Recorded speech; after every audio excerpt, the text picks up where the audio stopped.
नमस्कार, मैं आपका मित्र सर्वमित्र। मसला है, कल योगी आदित्यनाथ खुश दिखाई नहीं दे रहे थे। यानी जब एनडीए की बैठक में नरेंद्र मोदी साहब को तीसरी बार प्रधानमंत्री के तौर पर चुना गया, उस बैठक के दौरान यानी उस सभा में अगर आप बॉडी लैंग्वेज देखें योगी आदित्यनाथ की, तो वो खुश नजर नहीं आ रहे थे।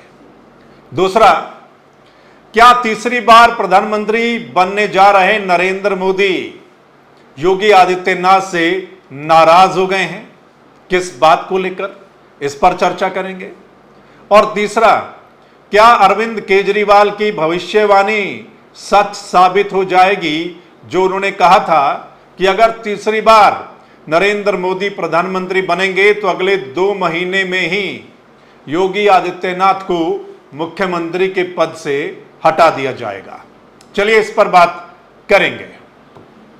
कल आपको पता है कि एनडीए की बैठक हुई और उस बैठक में नरेंद्र मोदी साहब जब पहुंचे, आप ये वीडियो देखिए, तो जब सभी खड़े होकर उनका अभिवादन कर रहे थे, तालियां बजा रहे थे, तो मोदी साहब जब योगी साहब के नजदीक पहुंचे तो आप देखिए दूसरी तरफ तो वो अभिवादन स्वीकार कर रहे थे, लेकिन योगी साहब की तरफ नहीं देखा और बाईपास करते हुए, यानी ऐसा लग रहा है कि इग्नोर करते हुए मोदी साहब आगे बढ़ गए।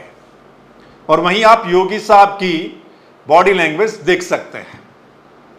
ये वीडियो भी काफी वायरल हो रहा है। और दूसरा, इस समागम में अगर आप देखें, इस बैठक में आप देखें, तो योगी साहब की ये वीडियो देखिए।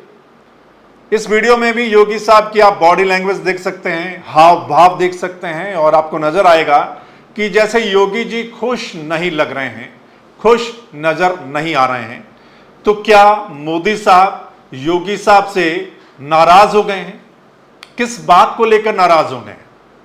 क्या जो सीटें कम आई हैं यूपी में लोकसभा के चुनाव में, क्या वो वजह है कि मोदी साहब योगी साहब से नाराज हो गए हैं और अभिवादन भी स्वीकार नहीं कर रहे हैं उनका? क्योंकि पिछली बार यूपी में ताबड़तोड़ सीटें आई थी बीजेपी को, और इस बार भी यूपी में बीजेपी एक्सपेक्ट कर रही थी कि तकरीबन सारी सीटें वो बीजेपी के फेवर में जाएंगी। लेकिन हुआ क्या कि बीजेपी से ज्यादा विपक्ष को, यानी समाजवादी पार्टी और कांग्रेस को सीटें वहां पर आई। मतलब ये बड़ा झटका, पूरे देश में चर्चा हुई कि यूपी से बीजेपी हार गई, यूपी से समाजवादी पार्टी ज्यादा सीटें ले गई और उनका गठबंधन कांग्रेस के साथ उनको ज्यादा सीटें आई। मतलब जिसकी वजह से जो अकेले बीजेपी को एक बहुमत मिलता है, जैसा पिछली बार मिला था कि 303 सीटें अकेले बीजेपी के खाते में चली गई थी। और क्या हुआ कि एनडीए को लेकर भी बड़ी चर्चा थी कि क्या जो 2 सहयोगी पार्टियां हैं वो इंडिया गठबंधन के साथ चले जाएंगे, और अगर ऐसा होता है तो फिर एनडीए के पास बहुमत नहीं रहेगा, अगर ऐसा होता है तो फिर मोदी साहब प्रधानमंत्री कैसे बनेंगे। ये चर्चा 1-2 दिन चली, आपने भी देखा होगा। यानी 2 पार्टियां, यानी नीतीश कुमार की पार्टी और चंद्रबाबू नायडू की पार्टी। अब बीजेपी अकेली पार्टी को बहुमत नहीं आया है तो एक तरीके का दबाव है कि नीतीश कुमार को साथ लेकर चलना है, चंद्रबाबू नायडू को साथ लेकर चलना है। और चर्चा यह भी है कि इन पार्टियों को अच्छे खासे मंत्रिमंडल यानी महकमे भी दिए जाएंगे सरकार चलाने के लिए। और अगर अकेले बीजेपी के पास बहुमत होता तो शायद ऐसा ना होता, एक प्रेशर, एक दबाव बीजेपी पर ना होता, और शायद बड़े मंत्रालय इन पार्टियों के खाते में ना जाते। यानी ऐसा लग रहा है। तो यूपी में जो नुकसान हुआ है, यानी यूपी में जो बीजेपी को कम सीटें आई हैं, क्या उस वजह से योगी साहब से नाराजगी, यानी मोदी साहब नाराज हो सकते हैं? क्या ऐसा है जिसकी वजह से क्या योगी साहब को इग्नोर किया गया? और दूसरा, योगी साहब की बॉडी लैंग्वेज से वो खुश नजर नहीं आ रहे हैं। और अगली बात, क्या जो अरविंद केजरीवाल ने भविष्यवाणी की थी, सुनिए जरा, फिर बात करते हैं।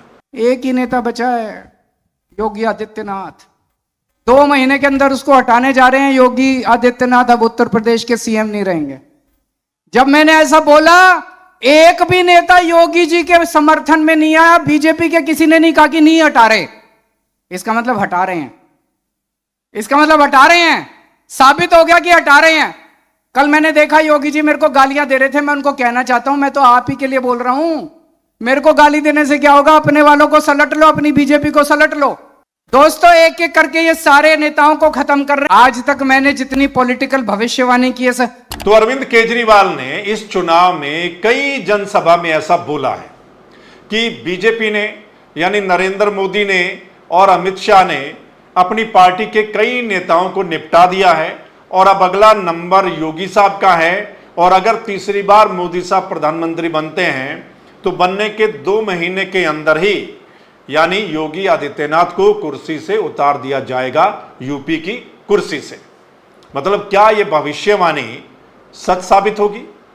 हालांकि योगी साहब जो हैं यानी योगी आदित्यनाथ, उनकी अच्छी खासी पकड़ है यूपी में, और यूपी की कुर्सी से यानी यूपी की जो सीएम की कुर्सी है उससे योगी आदित्यनाथ को हटाना इतना आसान नहीं है, क्योंकि योगी आदित्यनाथ की सरकार को लेकर यानी ऐसा नजर आता है कि अच्छी पकड़ योगी आदित्यनाथ की यूपी में है।